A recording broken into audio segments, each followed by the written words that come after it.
Hey there, I'm Peter Alsop.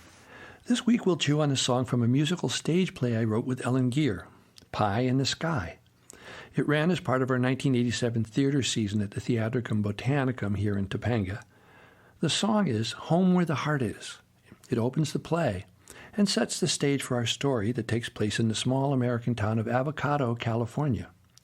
Unlike other small towns, it was unique because it had its own nuclear reactor which was creating health problems for the citizens of Avocado.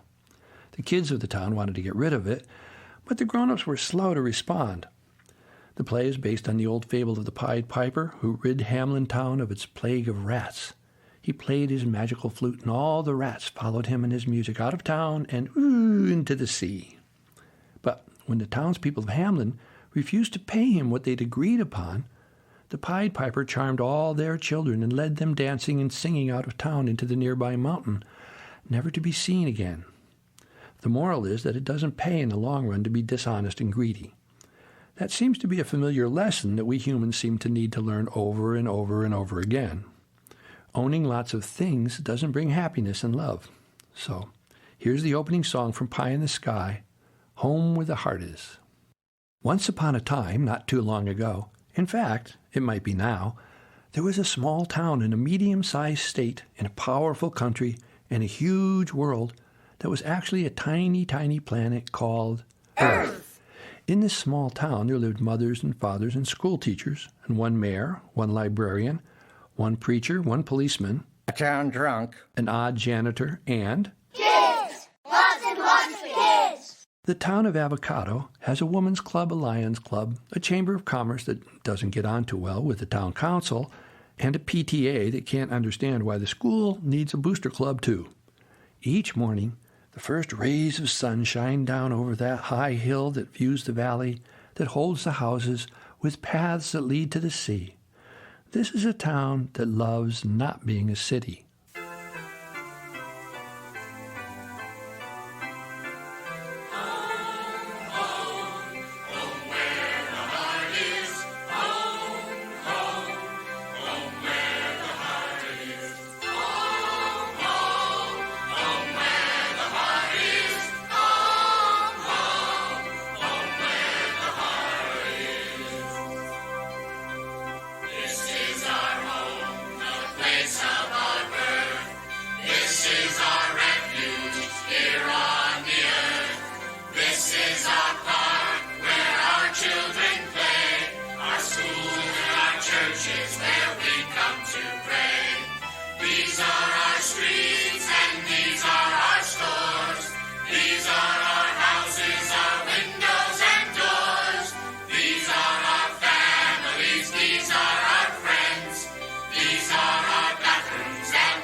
I played Pie, the school custodian, and Ellen played a homeless alcoholic woman who led the civil action against the nuclear power plant. In the town of Avocado, as my song points out, owning things was a critical element of the culture. Most of us who turn 50 find ourselves saying things like, "What am I doing with all this stuff? I got to get rid of some of this." I picked this song to chew for today because it feels very familiar to what we see around us in today's American culture. Capitalism is a system that requires constant unsustainable growth in order to function. The sustainable-indigenous model of having enough is something that most of us do not foster. It's truly alien. We never seem to have enough, no matter how much we have, even billionaires. And that never enough model is not sustainable by definition. Some of my Mexican and South American friends have taught me the concept of no hay, which in Spanish means there isn't any. It might be money, it might be tools, it might be food, but when there's no hay, there just isn't any. And even though that's disappointing, no hay can actually provide an opportunity for us to grow. Because when we don't have the stuff we need, we have to get creative. And we use a part of our brain that doesn't get exercised very often. I spent a lot of time over the last 20 years working in a remote site in Northern California that's off the grid. When we're building something, and I need a screw that I don't have, and the nearest hardware store or Home Depot is an hour and a half away, I have to use that creative part of my brain to think of some other way to adhere what I need to adhere without using a screw. It doesn't make sense to waste gas and 3 or 4 hours of my time to drive into town to buy a screw. So maybe I can make a screw out of an old nail or find some glue or duct tape or use a rope or a bunch of string or thread to accomplish what I need to get done. When we live on the grid, we can just run down to the local hardware store and buy what we need.